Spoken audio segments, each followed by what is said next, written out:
সুপ্রিয় শিক্ষার্থীবৃন্দ, আশা করি ভালো আছো। তোমাদের জন্য কোষ অধ্যায় থেকে আলোচনা করছি। আলোচনায় তোমরা যা জানতে পারবে: 1. কোষের চিত্র অঙ্কন। 2. আদর্শ কোষের বিভিন্ন অংশ। এবং 3. উদ্ভিদ কোষ ও প্রাণী কোষের মধ্যে পার্থক্য।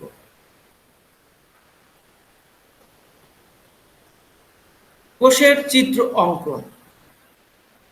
একটি আদর্শ কোষের চিত্র কিভাবে আঁকতে হয় তা আমরা দেখব এবং এখন অঙ্কন করব। প্রথমে কোষ প্রাচীর আঁকতে হবে। কোষ প্রাচীর আঁকা হলো। তোমরা সবাই কোষ প্রাচীর আঁকো।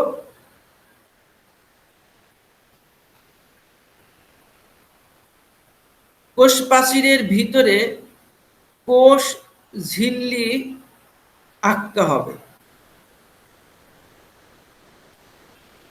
সবাই কোষ ঝিল্লি বা প্লাজমা মেমব্রেন আঁকো। কোষ ঝিল্লির ভিতরে কোষ গহ্বর আঁকলাম। তোমরা সবাই কোষ গহ্বর আঁকো।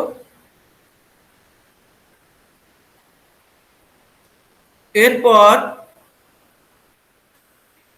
কোষের নিউক্লিয়াস আঁকলাম। সবাই নিউক্লিয়াস আঁকো। নিউক্লিয়াসের ভিতরে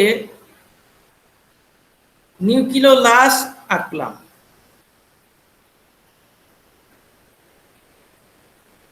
এরপর এন্ডোপ্লাজমিক রেটিকুলাম আঁকছি।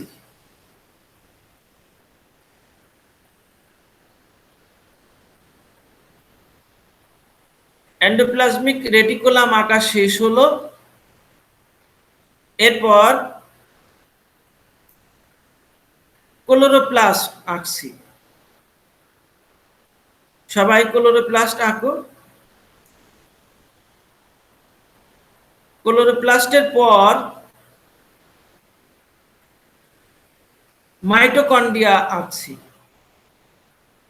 সবাই মাইটোকন্ড্রিয়া আঁকো।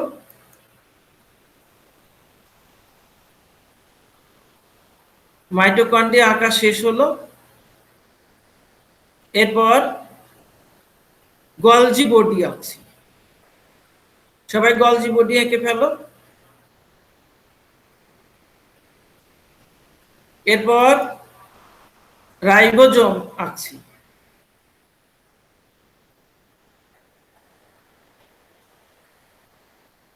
এরপর লাইসোজোম আঁকলাম। লাইসোজোম এঁকে ফেলবো সবাই। এভাবে একটি আদর্শ কোষ আঁকা হয়ে গেল।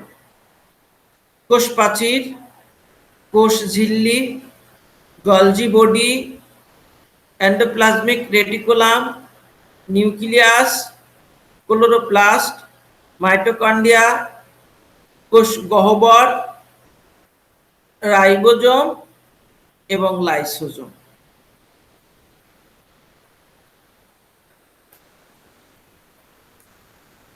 আদর্শ কোষের গঠন।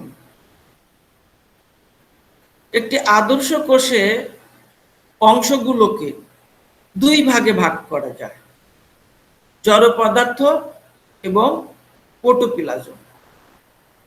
কোষে যেসব মরা অংশ থাকে বা মৃত অংশ থাকে তাকে জড় পদার্থ। জড় পদার্থগুলোকে দুই ভাগে ভাগ করা হয়েছে: কোষ প্রাচীর এবং কোষস্থ নির্জীব বস্তু। কোষস্থ নির্জীব বস্তুগুলোকে তিন ভাগে ভাগ করা হয়েছে: সঞ্চিত পদার্থ, নিঃসৃত পদার্থ এবং বর্জ্য পদার্থ।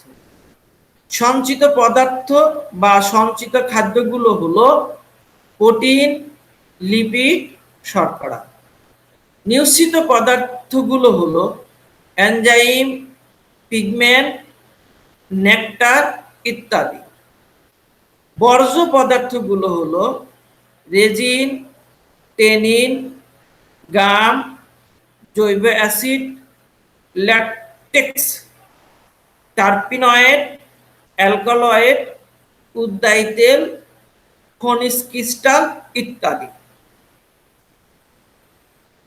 এই নির্জীব বস্তুগুলোর নাম মুখস্থ করতে হয়, কারণ এগুলো এমসিকিউ আসে। প্রোটোপ্লাজম কোষের সকল সজীব অংশকে একসাথে বলা হয় প্রোটোপ্লাজম। প্রোটোপ্লাজম তিনটি অংশ নিয়ে গঠিত: কোষ ঝিল্লি, সাইটোপ্লাজম, নিউক্লিয়াস। সাইটোপ্লাজম দুইটি অংশ নিয়ে গঠিত: সাইটোম্যাট্রিক্স এবং কোষীয় অঙ্গাণু। কোষীয় অঙ্গাণুকে সাইটোপ্লাজমিক অঙ্গাণু বলা হয়। সাইটোপ্লাজমিক অঙ্গাণুগুলো হলো mitochondria, plastid, chloroplast, Golgi body, ribosome, lysosome, reticulum, microtubules, peroxisome, কোষ গহ্বর ইত্যাদি। নিউক্লিয়াস। নিউক্লিয়াসের অংশগুলো হলো নিউক্লিয়ার মেমব্রেন বা নিউক্লিয়ার পর্দা, নিউক্লিওপ্লাজম, নিউক্লিওলাস এবং ক্রোমাটিন। আদর্শ কোষের গঠন বর্ণনায় শুধুমাত্র কোষ প্রাচীর, কোষ ঝিল্লি, সাইটোপ্লাজম ও নিউক্লিয়াস উল্লেখ করলেই হবে। আদর্শ কোষের বিভিন্ন অংশগুলো এখন বর্ণনা করছি। 1 কোষ প্রাচীর, 2 কোষ ঝিল্লি, 3 সাইটোপ্লাজম, 4 নিউক্লিয়াস। 1 কোষ প্রাচীর। কোষ প্রাচীর কোষ ঝিল্লির বাইরে থাকে এবং কোষ প্রাচীর সবসময় শক্ত, পুরু ও মৃদু হয়। অর্থাৎ কোষ ঝিল্লির বাইরে যে শক্ত, পুরু ও মৃদু আবরণী থাকে তাকে কোষ প্রাচীর বলে। কোষ প্রাচীরের বাইরের দিকে এরকম ফাঁকা স্থান থাকে, এই ফাঁকা স্থানগুলোকে বলা হয় আন্তঃকোষীয় ফাঁক। কোষ প্রাচীরে মাঝে মাঝে ক্ষুদ্র ক্ষুদ্র গর্ত থাকে, এই গর্তগুলোকে বলা হয় কূপ। আর কূপ যে অঞ্চলে থাকে সেই অঞ্চলকে বলা হয় কূপ এলাকা। 2 কোষ ঝিল্লি। কোষ ঝিল্লি কোষ প্রাচীরের ভিতরে থাকে এবং প্রোটোপ্লাজমকে আবৃত করে রাখে। কোষের ভিতরের এই সকল অংশই হলো প্রোটোপ্লাজম। প্রোটোপ্লাজম যে আবরণী দ্বারা আবৃত থাকে সেই আবরণই হলো কোষ ঝিল্লি বা প্লাজমা মেমব্রেন। অর্থাৎ প্রোটোপ্লাজমকে আবৃত করে যে সূক্ষ্ম, পাতলা, স্থিতিস্থাপক ও বৈষম্য ভেদ্য পর্দা থাকে তাকে প্লাজমা মেমব্রেন বা কোষ ঝিল্লি বলে। ইহা লিপিড ও প্রোটিন অর্থাৎ লিপোপ্রোটিন দ্বারা গঠিত। কোষ ঝিল্লি সর্বদা 2 স্তর বিশিষ্ট হয়, ঠিক এরকম 2 স্তর বিশিষ্ট। একটি স্তর বাইরের দিকে থাকে আর একটা ভিতরের দিকে। কোষ ঝিল্লি বিভিন্ন নামে পরিচিত, যেমন cytoplasmic membrane, cytomembrane, cell membrane, plasmalemma, biomembrane ইত্যাদি। 3 সাইটোপ্লাজম। প্রোটোপ্লাজমের 2টি অংশ থাকে, নিউক্লিয়াস এবং সাইটোপ্লাজম। প্রোটোপ্লাজমের নিউক্লিয়াস বাদে বাকি সকল অংশকে বলা হয় সাইটোপ্লাজম। অর্থাৎ নিউক্লিয়াস ব্যতীত প্রোটোপ্লাজমের অবশিষ্ট অংশকে বলা হয় সাইটোপ্লাজম। সাইটোপ্লাজমের ভিতরে বিভিন্ন ধরনের অঙ্গাণু থাকে, এই অঙ্গাণুকে বলা হয় কোষীয় অঙ্গাণু বা সাইটোপ্লাজমিক অঙ্গাণু। সাইটোপ্লাজমিক অঙ্গাণুগুলোর নাম আমরা দেখে নিব। এক, মাইটোকন্ড্রিয়া। মাইটোকন্ড্রিয়া একাধিক থাকে কোষে। মাইটোকন্ড্রিয়া কোষে শক্তি উৎপন্ন করে, তাই একে পাওয়ার হাউস বা শক্তি উৎপাদনের কেন্দ্র বলা হয়। দুই, ক্লোরোপ্লাস্ট। ক্লোরোপ্লাস্ট সবুজ বর্ণের, তাই উদ্ভিদ সবুজ দেখায়। ইহা কোষের সর্ববৃহৎ ক্ষুদ্রাঙ্গ। এতে ইহা খাদ্য উৎপন্ন করে, তাই একে কোষের রান্নাঘর বা খাদ্য তৈরির কারখানা বলা হয়। তিন, গলজি বডি। কোষে গোলাকার, নলাকার ও থলির মতো যে বস্তু থাকে সেই বস্তুকে বলা হয় গলজি বডি। গলজি বডি বিভিন্ন নামে পরিচিত: ডিকটিওসোম, ইডিওজোম, লাইপোকন্ডিয়া, ট্রাফিক পুলিশ, প্যাকেজিং কেন্দ্র ইত্যাদি। এই নামগুলো মুখস্থ করতে হয়। এই নাম দিয়েই উদ্দীপক হয় গলজি বডির, এবং এই নাম এমসিকিউ হয়। 4 নাম্বার হলো এন্ডোপ্লাজমিক রেটিকুলাম। কোষের শাখা প্রশাখা যুক্ত জালিকা আকার ফাঁপা নালিকা থাকে। এই ফাঁপা নালিকাগুলোকে বলা হয় এন্ডোপ্লাজমিক রেটিকুলাম। ইহা দুই ধরনের হয়, অমসৃণ এবং মসৃণ। রেটিকুলামের গায়ে রাইবোজোম যুক্ত থাকলে তাকে অমসৃণ এন্ডোপ্লাজমিক রেটিকুলাম বলে, আর রাইবোজোম যুক্ত না থাকলে তাকে মসৃণ রেটিকুলাম বলে। 5, লাইসোজোম।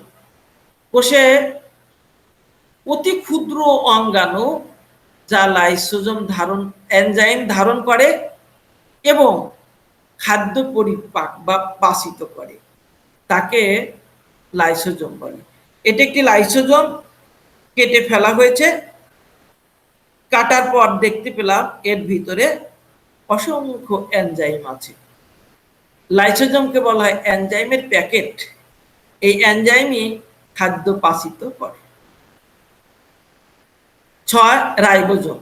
রাইবোজোম কোষের অতি ক্ষুদ্রাঙ্গ এবং ইহা আবরণীবিহীন, অর্থাৎ আবরণীবিহীন প্রোটিন সংশ্লেষণকারী অতি আণুবীক্ষণিক কণাকে রাইবোজোম বলে। ইহা প্রোটিন সংশ্লেষণ করে বলে একে প্রোটিন ফ্যাক্টরি বলা হয়। প্রতিটি রাইবোজোমের দুটি অংশ থাকে, এটা 60 সেডিমেন্টেশন আর এটা 40 সেডিমেন্টেশন। এটা প্রকৃত কোষে রাইবোজোম। 7, কোষ গহ্বর। কোষের ভিতরে যে ফাঁকা স্থান থাকে এই ফাঁকা স্থানকে বলা হয় কোষ গহ্বর। কোষ গহ্বরে কোষ রস থাকে।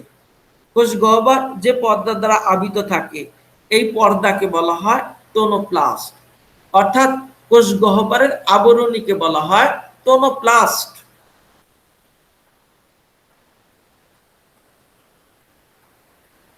4 নাম্বার, নিউক্লিয়াস।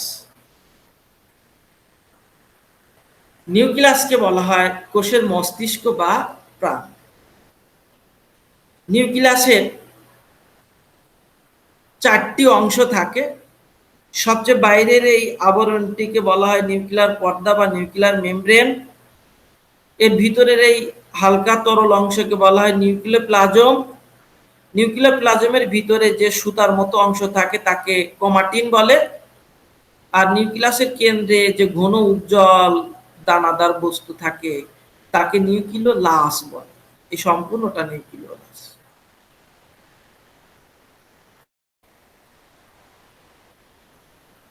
একটি আদর্শ কোষের বিভিন্ন অংশের নাম এতক্ষণ আমরা দেখলাম।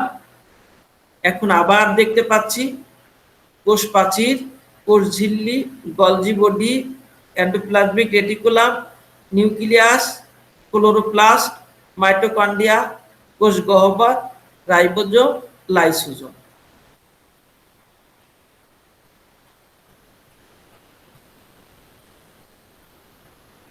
উদ্ভিদ কোষ ও প্রাণী কোষের মধ্যে পার্থক্য। ইম্পর্টেন্ট একটা জিনিস, পার্থক্যের বিষয় উদ্ভিদ কোষ প্রাণী কোষ। এক, কোষ প্রাচীর, উদ্ভিদ কোষে উপস্থিত, প্রাণী কোষে অনুপস্থিত। দুই, ক্লোরোপ্লাস্ট, উদ্ভিদ কোষে থাকে, প্রাণী কোষে থাকে না। তিন, কোষ গহ্বর, উদ্ভিদ কোষের কোষ গহ্বর বড়, প্রাণী কোষের কোষ গহ্বর ছোট, কোনো কোনো ক্ষেত্রে কোষ গহ্বর থাকে না। চার, সেন্টিওল, উদ্ভিদ কোষে সেন্টিওল থাকে না, প্রাণী কোষে সেন্টিওল থাকে। তবে আধুনিক গবেষণায় কোনো কোনো উদ্ভিদ কোষে সেন্টিওলের উপস্থিতি লক্ষ্য করা গিয়েছে। পাঁচ, জীবন পদ্ধতি, উদ্ভিদ কোষ স্বভোজী, প্রাণী কোষ পরভোজী। ছয়, সঞ্চিত খাদ্য, উদ্ভিদ কোষে সঞ্চিত খাদ্য স্টার্চ, প্রাণী কোষে সঞ্চিত খাদ্য গ্লাইকোজেন। সাত, বৃদ্ধির প্রকৃতি, উদ্ভিদ কোষের বৃদ্ধি আমৃত্যু, অর্থাৎ মৃত্যুর আগ মুহূর্ত পর্যন্ত বৃদ্ধি ঘটে। প্রাণী কোষের বৃদ্ধি নির্দিষ্ট সময় পর্যন্ত হয়। চলন ক্ষমতা, উদ্ভিদ কোষের চলন ক্ষমতা নাই, প্রাণী কোষের চলন ক্ষমতা আছে। নয়, খাদ্য গ্রহণ, উদ্ভিদ কোষ খাদ্য গ্রহণ করে শ্বসন প্রক্রিয়া, প্রাণী কোষ খাদ্য গ্রহণ করে চর্বণ পদ্ধতিতে। এই পার্থক্যগুলো চিত্র সহ দেখি, তাহলে বোঝা যাবে, খুব ভালো বোঝা যাবে এবং দীর্ঘদিন মনে থাকবে। চিত্র সহ না দেখলে শিক্ষা পূর্ণাঙ্গতা পায় না। উদ্ভিদ কোষ প্রাণী কোষ। এক, কোষ প্রাচীর, উদ্ভিদ কোষে কোষ প্রাচীর আছে, প্রাণী কোষে নাই। দুই, ক্লোরোপ্লাস্ট, উদ্ভিদ কোষে ক্লোরোপ্লাস্ট থাকে, তাই সবুজ হয়, প্রাণী কোষে ক্লোরোপ্লাস্ট থাকে না, তাই ইহা বর্ণহীন হয়। তিন, কোষ গহ্বর, উদ্ভিদ কোষের কোষ গহ্বর বড়, প্রাণী কোষের কোষ গহ্বর ছোট, কোনো কোনো ক্ষেত্রে কোষ গহ্বর থাকে না। চার, সেন্টিওল, উদ্ভিদ কোষে সেন্টিওল থাকে না, প্রাণী কোষে সেন্টিওল থাকে। পাঁচ, জীবন পদ্ধতি, উদ্ভিদ হলো স্বভোজী, প্রাণী পরভোজী। ছয়, সঞ্চিত খাদ্য, উদ্ভিদের সঞ্চিত খাদ্য স্টার্চ, প্রাণীর সঞ্চিত খাদ্য গ্লাইকোজেন। সাত, বৃদ্ধির প্রকৃতি, উদ্ভিদের বৃদ্ধি ঘটে মৃত্যুর আগ মুহূর্ত পর্যন্ত, প্রাণীর বৃদ্ধি ঘটে একটি নির্দিষ্ট সময় পর্যন্ত, তারপর আর বৃদ্ধি ঘটে না। আট, চলন ক্ষমতা, উদ্ভিদের চলন ক্ষমতা নাই, যেখানে আছে সেখানেই থাকবে, অর্থাৎ যেখানে জন্ম সেখানেই মৃত্যু। প্রাণী চলনক্ষম এবং এক জায়গা থেকে অন্য জায়গায় চলাচল করতে পারে। নয়, খাদ্য গ্রহণ, উদ্ভিদের খাদ্য গ্রহণ শ্বসন পদ্ধতির মাধ্যমে ঘটে, প্রাণীর খাদ্য গ্রহণ চর্বণ প্রক্রিয়ায় ঘটে।